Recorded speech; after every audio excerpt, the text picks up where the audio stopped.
Kenapa demikian? Karena masjid ini mengoreksi sosok manusia. Apakah dia munafik, apakah dia mukmin? Ini rada serius sedikit ya. Karena bahayanya manusia ini kalau sudah munafik luar biasa. Maka masjid menjadi ukuran, maka masjid menjadi benteng. Kalau tidak dijadikan sebagai tempat yang terbaik, maka bisa jadi kita lebih mengunjungi tempat yang terburuk, maka kita pun menjadi manusia yang lebih terburuk dari tempat itu. Khairul buqa al-masajid wa syarrul buqa al-aswaq. Tempat yang terbaik adalah masjid. Tempat yang terburuk adalah pasar. Pertanyaannya, sering ke masjid, sering ke pasar? Banyakan ke masjid, banyakan ke pasar? Pasar. Baru terasa kan? Bahwa masjid ini juga sebagai benteng. Masjid yang menjaga kita. Husnul mu'min salasa, al-masjidu wa dzikrullah wa tilawatil Qur'an. Benteng orang mukmin itu ada 3. Yang menjaga orang mukmin itu ada 3. 1 masjid, kedua dzikrullah, ketiga membaca Quran. Kalau dari 3 itu 1 saja tidak ada, berarti yang membentengi dirinya adalah setan. Ya Allah. Ngeri ya? Masjid ini adalah buyutullah, rumah Allah. Dan masjid ini bila dikunjungi oleh orang yang datang ke rumah Allah, maka akan dijaga oleh Allah. Tapi sudah tentu bukan sekedar datang ke masjid. Masjid ini yang pasti tempat sholat, betul? Betul. Ada nggak orang ke masjid tidak sholat? Ada. Pura-pura sholat, pulangnya bawa sendal. Ada. Maka ketika masjid menjadi ukuran kemanusiaan manusia, negeri ini selesai, aman. Saya tidak tahu, kebetulan Bapak Wakil nggak ada sih. Nyumbang berapa wakil? Alhamdulillah. Harus jelas ini masjid ini umat.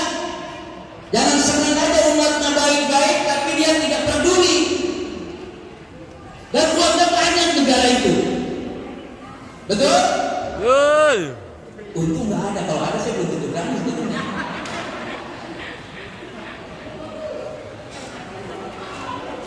Jadi mudah-mudahan ini jadi bukti. Ini ada ketua MUI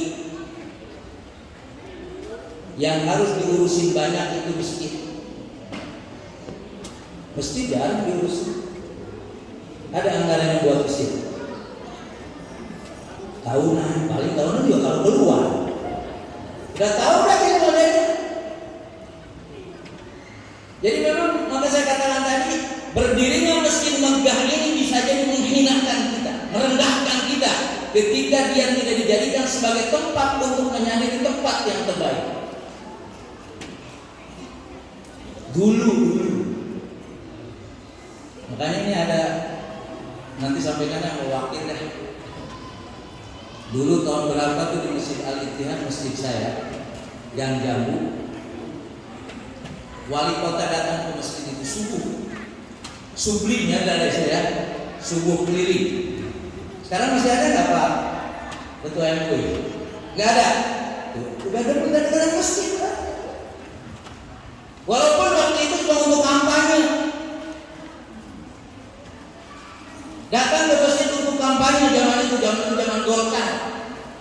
Bapak tahu, masjid penuh tuh masjid sebesar itu. Karena yang datang siapa? Wali kota. Saya waktu itu ditugaskan jadi imam. 3:30 udah dibangunin sama panitia. Pak Ustaz, nanti ke masjid ya. Yang nggak pernah ke masjid itu ente. Saya disuruh ke masjid. Kan tolol bisa bilang, tolol ente nggak ke saya. Ente yang nggak pernah masjid. Wali kota mau datang, saya tahu wali kota ini mau wali kota datang subuh dimajuin.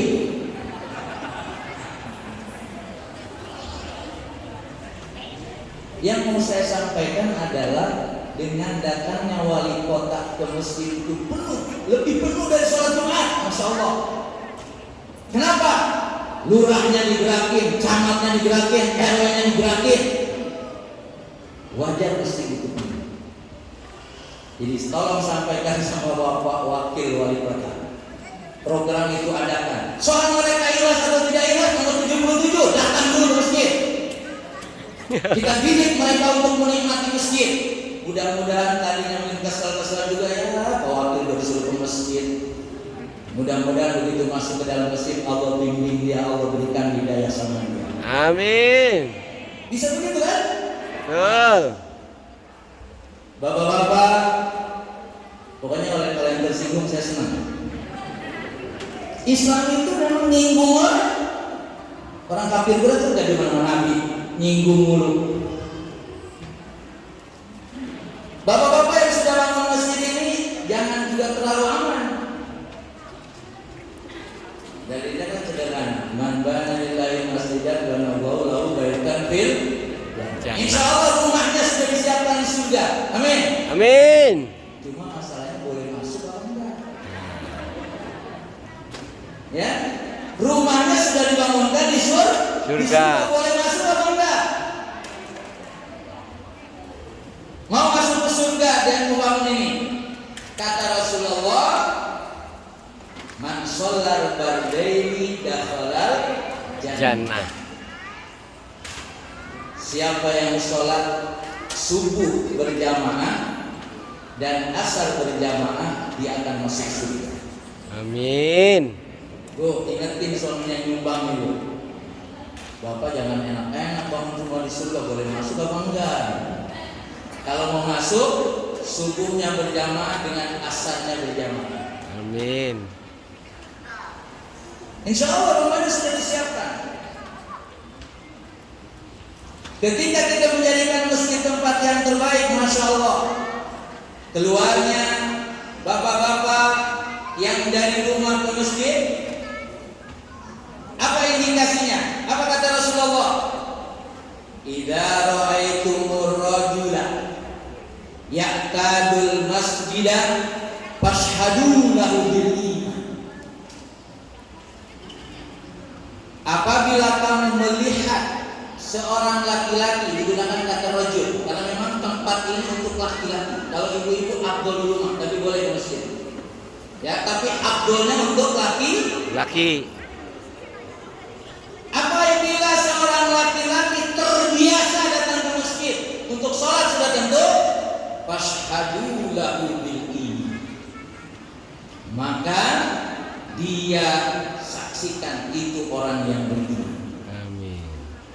Indikasinya masjid. Jadi kalau kita tidak ke masjid, jangan ngaku beriman dulu. Ngaku sih boleh, ngaku namanya. Tapi apa indikasinya? Fashhadu lahu bil iman. Apa indikasinya? Ini tempat buat mengukur manusia munafik atau manusia mukmin. Kalau ukuran tensi darah ada, darahnya berapa? Asam urat ada, ya. Covid ada. Mengukur apakah iman atau kita mukmin atau munafik, ini dia tempatnya. Jadi Rasul katakan, idza ra'aitumur rajula ya'tadul masjida fashhadu lahu bil iman. Apabila kamu melihat laki-laki terbiasa datang ke masjid dengan 5 waktu, saksikan itu dia orang mukmin.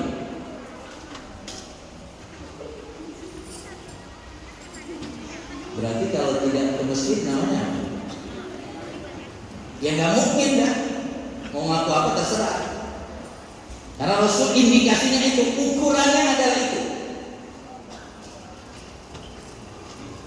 Makanya inilah nanti yang membedakan. Masjid inilah nanti yang membedakan nilai-nilai kemanusiaannya. Saya nggak tahu nih, panitia pembangunan masjid dapat untung apa enggak? Enggak. Tapi saya yakin rugi. Rugi. Proyek kalau rugi itu bangunannya bagus insya Allah. Tapi kalau untungnya banyak, rusak dulu. Ada bangunan di SMA apa itu di Jakarta roboh, mengapa? Jawab sendiri ya. Karena munafik. Coba dia datang ke masjid atau enggak tuh? Buktikan. Karena orang munafik itu idza haddasa kadzaba. Kalau ngomong bohong. Bohong. Wa idza wa'ada akhlafa. Kalau berjanji Ingkar. wa idza tumina khon.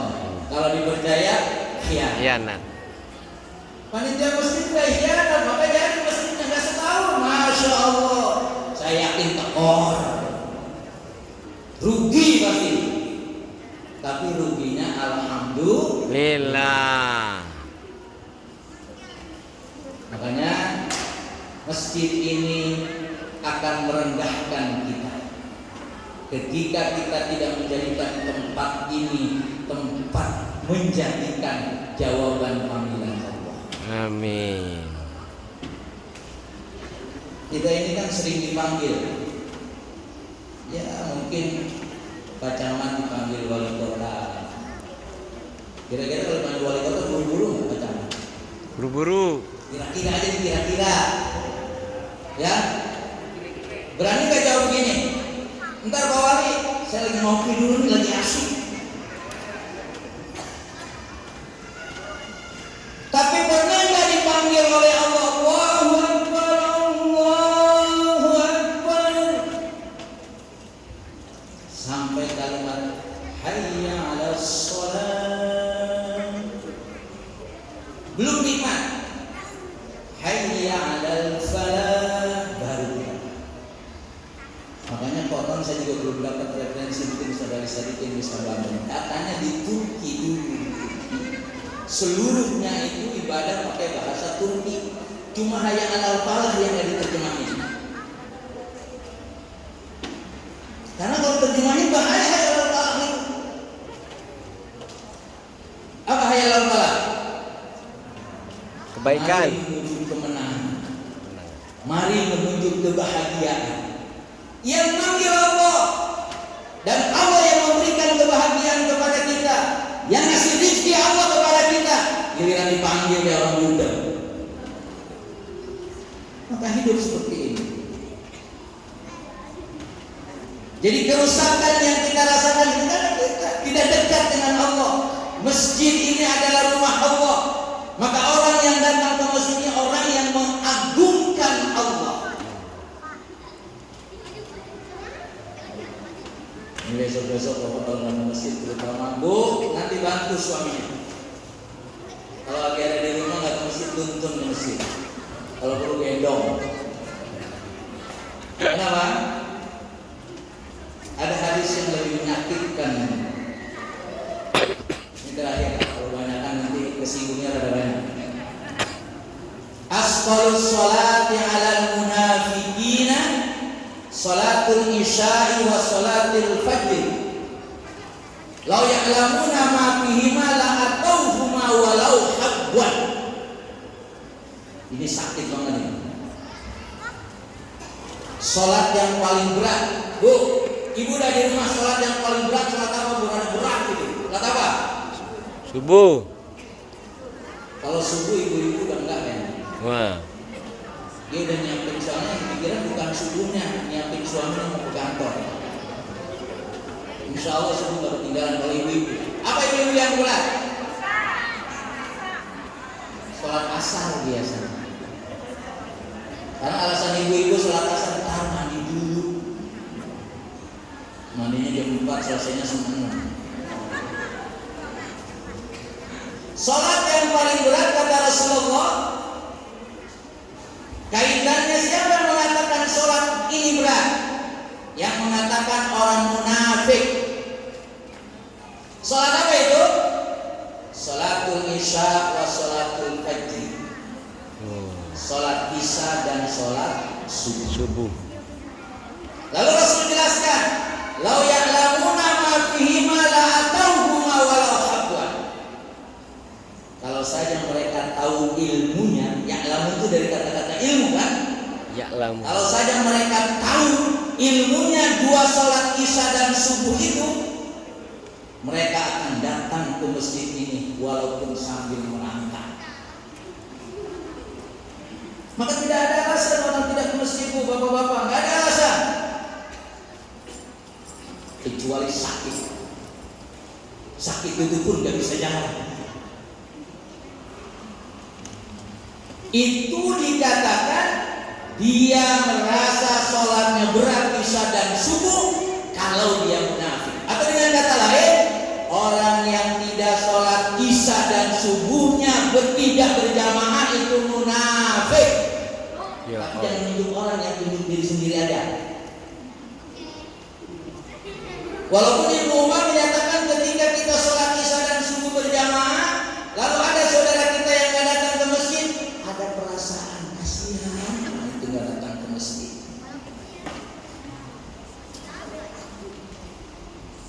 Ini hal yang perlu kita kuat. Jadi makanya kenikmatan yang Allah berikan kepada kita, dan Allah tidak berhenti memberikan nikmat kepada kita, tapi kita tidak mendekati Allah. Coba. Alhamdulillah mesti berdiri. Kita kalau dibilang munafik ya enggak? enggak. Munafik loh. Kesel apa kesel? Sal. Apa gua munafik?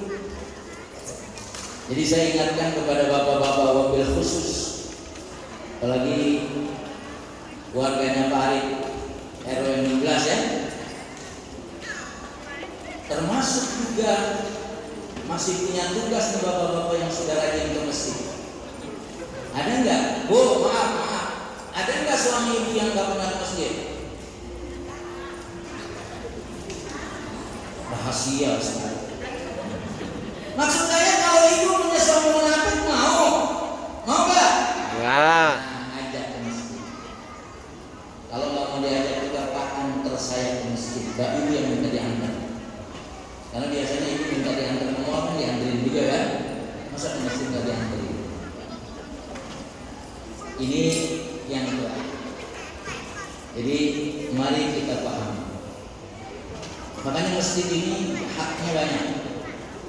Apalagi orang yang sudah berangkat ke masjid subuh, masya Allah. Rakaatul fajri khairun minad dunya wa ma. Dua rakaat sebelum subuh, ya, itu lebih baik daripada dunia dan isinya. 9 angka itu kecil, 9 angka itu. Allah sudah berikan mental kepada kita, dunia dan seisinya milik kita. Artinya jiwa kita tenang, memiliki harta yang berlimpah, itu adanya di dalam hati ketika kita sholat subuh, sholat qobliyah subuh. Kemudian sholat subuh 2 rakaat berjamaah itu seperti sholat sepanjang masa. Coba tidur di rumah sholat 2 rakaat, itu juga masih lupa juga, ini 2 1. Pak, kalau udah umur 60 jangan nekat, Pak. Bapak pernah nggak sholat zuhur 6 rakaat? Bisa jadi. Begitu 2 ketiga, baru udah 2 rakaat. Begitu 4 padahal udah 4, dia 6 rakaat. Ibu pernah nggak sholat ragu-ragu gitu? Pernah. Jangan nekat ya Pak. Kita ini udah banyak lupanya. Jangan kadang-kadang sama gini bisa jadi lupa juga. Berjamaah, selesai urusan. Pahalanya banyak. Langkah dari rumah ke masjid, langkah pertama roh mudarajat, langkah keduanya makfirah. Allah naikkan derajat kita, Allah ampuni itu baru langkahnya doang. Amin. Makanya kalau pengen dosanya banyak diampuni, derajatnya naik, langkahnya kecil-kecilin. Insya Allah datang ke masjid udah berubah ya. Amin.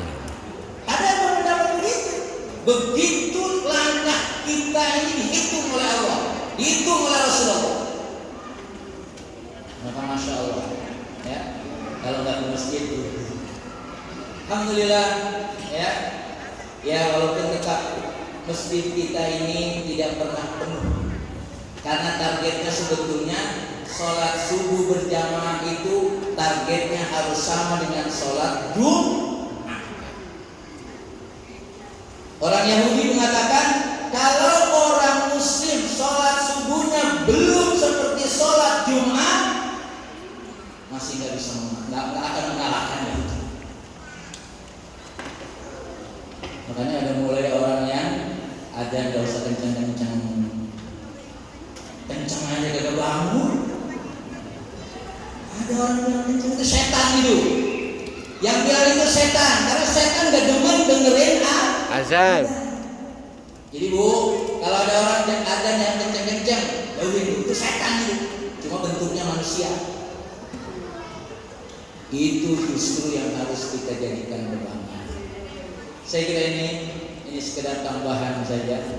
Tapi yang jelas wabil khusus Bapak yang hadir di sini dan wabil khusus jamaah sekitar Kuba ini, inilah tempat yang akan menyelamatkan kita. Amin. Inilah tempat yang akan membahagiakan kita. Amin. Inilah tempat yang akan memberikan segala kebaikan kepada kita. Amin. Tapi bila tidak, naudzubillah min dzalik. Amin. Mudah-mudahan Allah bimbing kita. Amin. Dan ibu-ibu saya ingatkan suaminya tuntun kalau belum sempat datang ke masjid. Amin.